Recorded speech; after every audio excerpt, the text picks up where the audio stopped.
The aroma of roasted turkey and pumpkin pie filled my parents' house as I pulled into the driveway in my modest Honda Civic.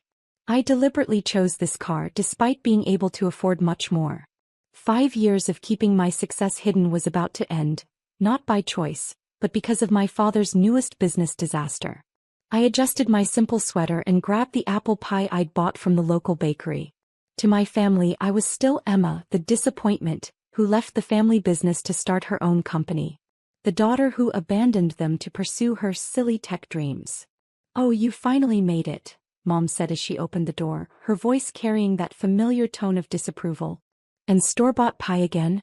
Really, Emma?" I bit back a retort. If she only knew that I owned the entire chain of bakeries that made this pie. Inside, the tension was already thick. Dad sat in his usual armchair, looking older than his 58 years, while my younger brother Michael paced near the fireplace, occasionally checking his phone with nervous energy.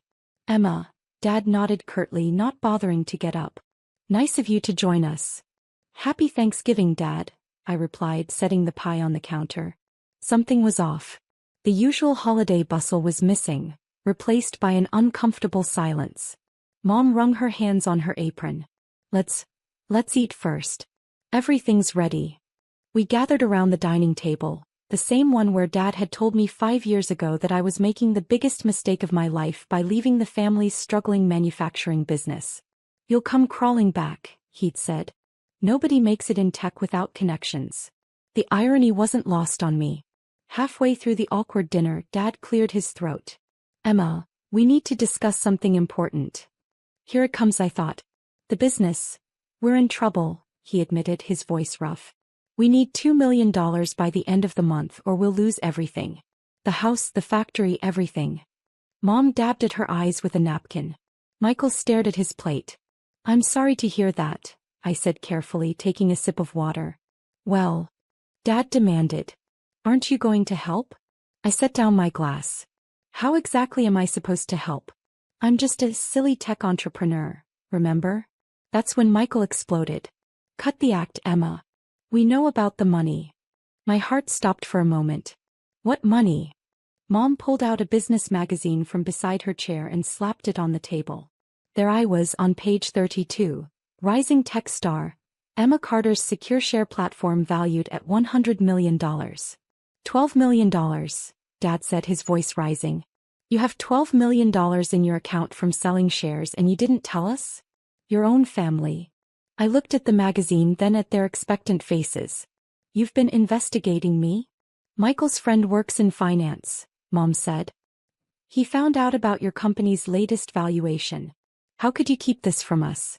After everything we've done for you? Everything you've done for me?" I couldn't help but laugh. "You mean like telling me I was throwing my life away? Like refusing to support my company when I asked for a small loan to start it? Like telling everyone in town that I was a failure?" "That's all in the past," Dad waved his hand dismissively. "Family helps family. We need $2 million. You have 12. It's simple math." I pushed my plate away, no longer hungry. "Simple math? Like when you told me I was bad at business. Or when you said my company would never succeed." "Now, Emma," Mom started, her voice sickly sweet. "We may have been wrong before, but we're still your parents. We gave you everything. We deserve dash. You deserve." I stood up, my chair scraping against the floor. "You deserve my money because what? Because your family? The same family that laughed at my dreams." Michael jumped in. "Come on, sis. You have more than enough. Don't be selfish." I looked at each of them.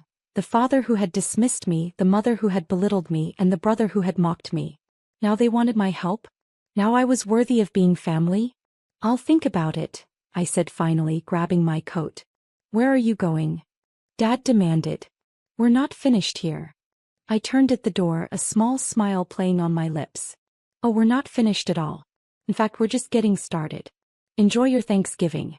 Monday is going to be very interesting." As I walked to my car, I could hear them calling after me, but I didn't look back. They had no idea what was coming. Sometimes karma needs a little push, and I was about to push back hard. The weekend passed in a blur of ignored calls and text messages from my family. Each one more desperate than the last. "Emma, please be reasonable." "Mom, you're making a big mistake." "Dad, Don't be so selfish, sis. Michael. I sat in my home office, reviewing the documents my private investigator had compiled over the last 3 years. Yes, I'd been watching them too, gathering information while they thought I was failing.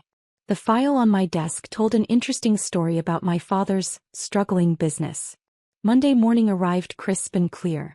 I dressed carefully in a tailored black suit, finally allowing myself to look the part of the successful CEO I was. No more hiding. As I drove my Civic to my parents' factory, I smiled at the familiar Carter Manufacturing sign. By tomorrow that sign would be gone. The security guard's eyes widened as I walked in. He knew me as the owner's daughter who'd failed, but my attitude today was different. Miss Carter. I didn't know you were visiting today. I'm not visiting, George, I replied kindly. I'm here for the board meeting. Board meeting? I don't have any board meetings scheduled. You will in about 10 minutes. Right on cue, several expensive cars pulled into the parking lot. Board members and major shareholders emerged, looking grim. My father's Mercedes screeched into his reserved spot moments later. He jumped out, face red with anger. What are you doing here? He demanded, rushing toward me. And why are the board members showing up? I didn't call a meeting. No, Dad. I did. I held up a folder. As the owner of 42% of Carter Manufacturing's shares. He stumbled back as if I'd slapped him. What? That's impossible. Remember Jason Wheeler? Your old partner who sold his shares 3 years ago? He sold them to my holding company. You were too proud to even check who the buyer was. The blood drained from his face. You've been planning this? Let's take this inside, shall we? The board is waiting. The conference room filled quickly. My mother and Michael arrived last, having been called by Dad. They sat in the corner looking confused and angry. I stood at the head of the table, my father's usual spot. Thank you all for coming on such short notice. I've called this emergency meeting to address some concerning issues about Carter Manufacturing's management. You have no right. Dad started to rise, but the board chairman, Mr. Peterson, cut him off. Actually, Mr. Carter, as a major shareholder, your daughter has every right. Please continue, Ms. Carter. I opened my folder and began distributing documents. Over the past 3 years, I've documented numerous instances of financial mismanagement, including personal expenses being charged to the company, unauthorized loans to family members. I glanced at Michael, who suddenly found the floor very interesting, and most recently an attempt to secure funds through fraudulent loan applications. The board members murmured as they reviewed the evidence. Mom gasped. Dad's face turned from red to white. Additionally, I continued, I have proof that Dad has been selling company assets at below-market rates to his friends, who then resell them for profit, splitting the difference with him. These are lies. Dad shouted, but his voice trembled. Are they? I projected an email chain onto the screen. These communications between you and buyers tell a different story. Mr. Peterson cleared his throat. This is very concerning, George. Very concerning indeed. I move for an immediate vote of no confidence in the current management, I announced. And I propose a complete restructuring of the company leadership. The vote was quick and unanimous. By lunchtime, my father was no longer CEO of Carter Manufacturing. As the board members filed out, my family remained shell-shocked. Why? Mom whispered. Why would you do this to your own family? I laughed softly. Family? You want to talk about family now? When did you consider me family? When you needed my money? You've destroyed everything. Michael shouted. No, I corrected him. I saved everything.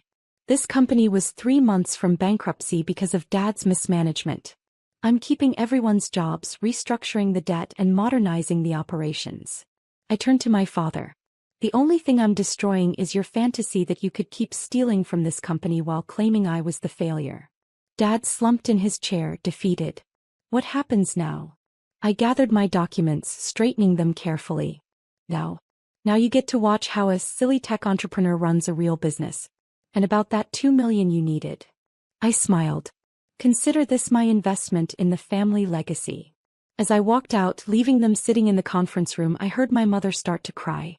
But for the first time in my life, I didn't feel guilty. Sometimes the best revenge isn't just proving them wrong. It's saving them from themselves whether they like it or not. 3 months after the takeover, Carter Manufacturing was unrecognizable. The old, dingy offices had been renovated into modern workspaces. The factory floor hummed with new equipment, and employee morale had skyrocketed thanks to the improved working conditions and better benefits I'd implemented. I sat in what used to be my father's office, now transformed into a sleek command center for the company's operations. The old leather furniture and hunting trophies were gone, replaced by clean lines and digital displays showing real-time production metrics. Sarah, my assistant, knocked on the door. "Your parents are here for the monthly family meeting." These meetings had been my idea, a chance for healing but on my terms. The first 2 meetings had been tense disasters, with Dad barely speaking and Mom crying. Today would be different. They entered looking smaller somehow. Dad had lost weight and Mom's designer clothes had been replaced by more modest attire. 3 months without access to company funds had changed their lifestyle considerably. "Sit down," I gestured to the chairs. "We have a lot to discuss." Dad cleared his throat. "Before we start, we've been doing some thinking." "And therapy," Mom added quietly. I raised an eyebrow but stayed silent. "You were right," Dad continued, the words seeming to physically pain him. "I destroyed this company. My pride. My stubbornness." He looked around the office. "What you've done here in 3 months, I couldn't do in 30 years. The company's value has tripled," I stated. "Employee satisfaction is up 85%. We've secured contracts with major tech firms for our new line of precision components." "I know," he nodded. "George from the floor told me. They all love working here now." Mom reached for my hand across the desk. I let her take it, surprising myself. "We were wrong about you, Emma. So wrong." Tears filled her eyes. "When you left, we were angry because we thought you were rejecting us. We never considered that we were the ones rejecting you." "And Michael?" I asked. "Where is he today?"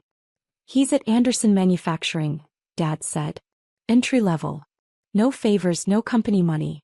He's learning the hard way." I opened my laptop. "Here's the 5-year plan. With our contracts and upgrades, we can be the top manufacturer in 3 states. Dad's eyes widened at the numbers. "I'm offering you both jobs," I said. "Not as owners, just employees. Dad, train new hires on old machines. Mom, use your contacts for outreach." They looked shocked. "You trust us?" Mom asked. "Trust is earned," I said. "Entry level only. No favors, no company funds. Report to your supervisors like everyone else. Take it or leave it." Dad's hands shook as he signed.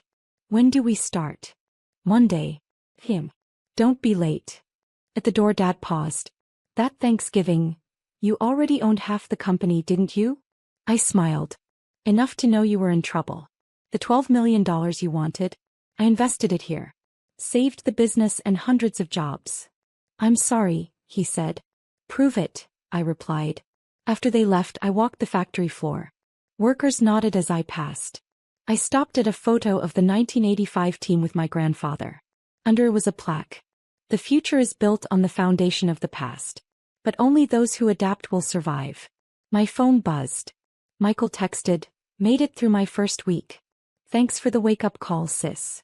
I smiled back. "Keep it up. Maybe in a few years you can work here. Entry level, of course." Sometimes the best revenge is helping people change, even if you have to tear down their world first. The $12 million had gone exactly where it should, into teaching them the value of real work and success.